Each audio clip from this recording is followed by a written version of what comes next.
Hello, welcome to Future Left Podcast. I'm Adam Simpson, here today with Michael Bufano, co-founder at Future Left, longtime buddy of mine, friend of the show. Mike, how are you? Doing all right, Adam. How are you doing? Visit us at futureleft.org.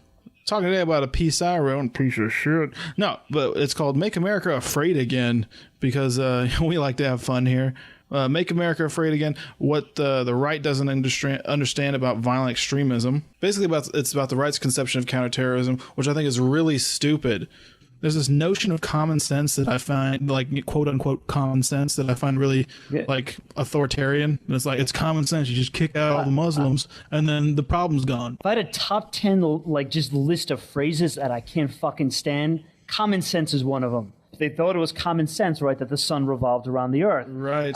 And, you know, this is a common mistake in judgment. Just because something is commonly believed does not make it correct. So if you take this whole terrorist issue with Muslims in the United States, I've heard people like Bill Maher with this very, cocky attitude state, okay, not all Muslims are terrorists, but all terrorists are Muslims. You know who disagrees with that? The FBI. The FBI, and I know the liberal hippie, like sandal wearing. The FBI and their hemp pants, corduroy jackets. 94% of terrorist attacks in the United States are not carried out by Muslims. Yeah. So it's just fucking wrong. It's like, it's wrong. And if you're not starting off a conversation with having the basic facts at hand, we're not going to get anywhere. My take was basically dealing with a few different things. Donald Trump and Newt Gingrich, but it's a wider phenomenon.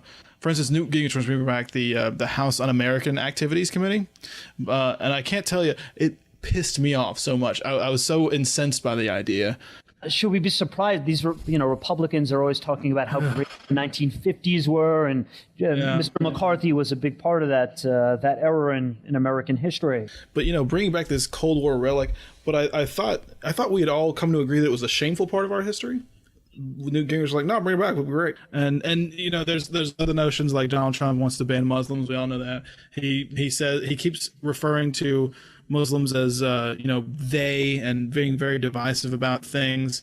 And there's this perception that being politically correct on the right, that we on the left actually approach counterterrorism from a politically correct perspective. Like in my article, I tried to break down a few things. Like if you're going to approach it just about Islam, then it's just a bad idea, because in a certain sense it's purely tactical. I just mentioned a very concrete statistic, right?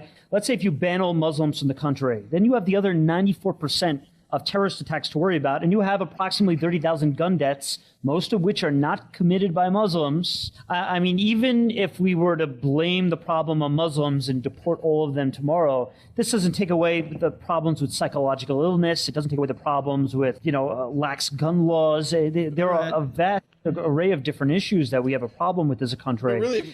But really, my article, what I wanted to focus on, what causes someone to be a violent extremism? It's not religion, and we know that because there are 1.6 billion Muslims on the planet Earth. One estimate from 2014 suggests there are from between 85,000 to 106,000 jihadists worldwide, which totals a 0.006% of the world's Muslim populations as terrorists. So that's an absurd way of trying to look for violent extremism and prevent terrorism, just to blanket all Muslims. So, I mean, just to give people an idea, you have a better chance of getting struck by lightning. You have a better chance of being struck by lightning while being attacked by a shark. Yes, while meeting Ben Affleck. Then killed in a Muslim terrorist attack. In other contexts, there are different reasons. Whether it's Jabhat al-Nusra in Syria, or whether it's an ISIS affiliate in Libya, or whether they join the global movement from Central Asia. It's less about ideology. It might be part of it, but it's not a big part of it. Oh, sure. And, I mean, outside, and I remember reading in your article, other than, conflict-ridden areas, outside of conflict-ridden areas, we also have the issue of authoritarianism. Places like where I live here in Egypt, authoritarian governments that kill civil society, prevent people from being able to participate actively in the free political space. It forces people underground. It forces them to turn to violence as a means towards redirecting the activities of the state. Then, of course, there's the issue of social alienation and conflicts of identity. People confronting the loss of their identity due to globalization, due to rapid economic change. And this doesn't just go for the Muslim world. There's the Indian subcontinent, like the Tamil Tigers in Sri Lanka. Even when you talk about like the Irish Republican Army in Northern Ireland, there are similar dynamics at play there as to what we see in many parts of the Middle East with a lot of these radical jihadist movements. Right. I think part of the problem is that we keep looking for these quote unquote root causes. A lot of people point to education or poverty, and the Middle East has plenty of both of those. Or poverty or a lack of education. The Middle East has both of those problems. And in my mind, the main thing that people really don't think about enough is that think about it as a social movement. There have been people, white kids in the West that weren't raised Muslims that join ISIS, and the same thing for Europe. And they join ISIS because it's kind of a countercultural thing. It's like typically it's young men who join these groups. They're looking for meaning. They're looking for adventure. They're, trying to figure out who they are. And part of it, there's an element of individualism and even sadism. When you join ISIS, you get to go there, you get to kill people, rape women, you get to do all of these things that society tells you not to do. There's so many different social aspects to this, I think, individual social aspects. And I think we have to approach this issue from an empathetic standpoint, right? Most of these people aren't born, people have this vision of a jihadist as being born as like pure evil. Yeah. This is really not the case. I think of for example, Ayman Zawahiri, right, who eventually joined Al-Qaeda. He grew up in Maadi in Cairo. That's where me and Adam actually used to live. Yeah. And he was like a middle-class kid. As a youngster, in the 1970s, he joined a moderate Islamist movement. For that, he got arrested. He got put in jail because the opposition to the government gets you put in jail. He was radicalized in prison because he was tortured. Surprise, surprise. He fled to Afghanistan where he fought with the jihadists against the Russians. And he was radicalized from there. So these people aren't... It's interesting you bring that up because recently on CNN, Fareed Zakaria had a special about radical Islam, quote unquote.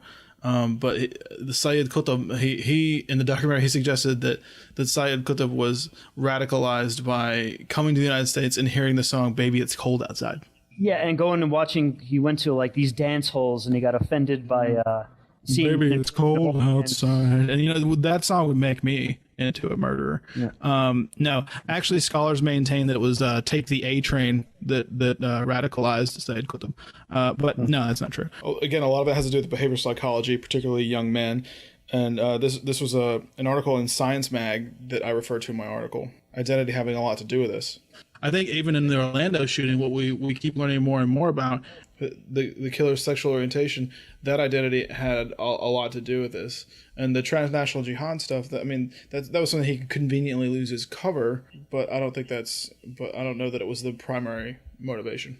This issue really infuriates me because it's a lot of the right wing, right? They're the ones that are kind of, they're throwing the entire Islamic faith under the bus. They're blaming the issue of terrorism in the United States and mass shootings purely on the Islamic community. But when I look at this issue, part of it involves LGBTQ rights. It is the right wing in the United States that has been persistently over the last couple of decades trying to suppress the rights of homosexuals, making people who are gay feel like they are subhuman. I think 2 weeks ago on the podcast, we talked about Louis Gohmert on the House floor, talking about how there shouldn't be gay space colonies. And he was using this to delegitimize LGBTQ people. And then a week later was the Orlando shooting. And suddenly he's like, oh, radical Islam this, radical Islam that. The biggest threat to the gay community right now, it's actually not the right wing. Oh, well, probably indirectly, but there's a huge epidemic of suicide.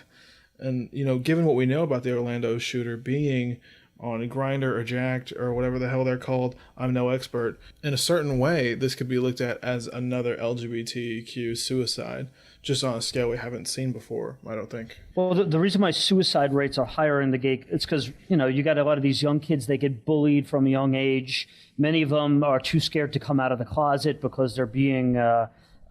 because they're fearful of the consequences, and by bottling this stuff up, it causes psychological problems. And where that bullying comes from a lot of that does come from a lot of these homophobic ideas that are coming from the right wing, that being gay is evil, that being gay is not natural, which is completely obviously it's false based on old scientific studies of the animal kingdom. Right. So I think a lot of these ideas that float around on the right wing of the political spectrum, it legitimizes the bullying of this community. And although things have gotten better in the last couple of decades, the fact that you still have so many gay people who don't come out of the closet, that's one of the biggest reasons why this shooting took place.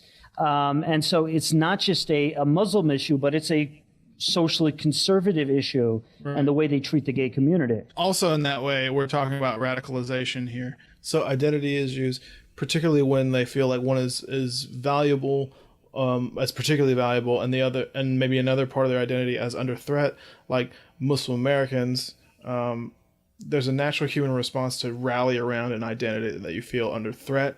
And I think that has something to do with radicalization. Perhaps not much. Like I said, radicalization is a very personal thing. It varies from person to person. There is no root cause. Everyone around the world is very different. But here in the United States, I think it has a lot to do with the United States and the conflicts that everyone has to deal with when they're growing up. As society becomes more and more bigoted, and people, and some people call this political correctness, but by treating people differently because of their faith, you really play into ISIS's hands.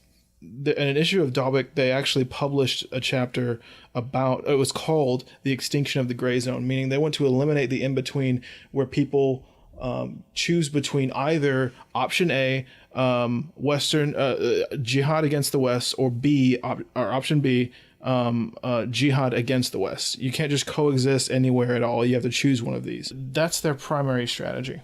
Look, there are rational voices on the right. I don't want to be overgeneralize on this issue, and there's some voices on the left that are that are Islamophobic. Not as much, right? But you're absolutely right, and it's not just ISIS that uses this strategy. It's many politicians in the United States that use ethnic identity as a way to play divide and conquer, a way to get support from certain types of constituents within society. Yeah. Trump knows what he's doing right now. He knows that by spouting this bullshit, that he's whipping up support from poorly educated white Southerners who are fearful of the influence of foreign cultures. I think that's the interesting part of this race right now, is typically, Democrats and the left, they're always accused of playing the race card, quote unquote. And I think the left has failed in a lot of respects, in particularly reaching out to working class white voters. And I've said that before, but in my mind, this presidential race between Trump and Clinton is so much about holding on to the status of white Americans. Oh, and I think even the Republican, the old establishment realizes how out of control. I mean, the whole Southern strategy, this goes back to the days of Nixon, where Republicans whipped up votes from the poor white Southern Midwesterners by, using subtle racism. I think it grew out of control. And it's amazing how far it really has been taken now, to the point when you're looking at the numbers, it's something ridiculous, like 65% of whites without a college education are voting for Donald Trump. And Donald Trump, he said it himself, I love the poorly educated. But with that, I think we're going to call it today. Check out my article on violent extremism at futureleft.org. Make America Afraid Again, What the Right Doesn't Understand about violent extremism. Bye-bye.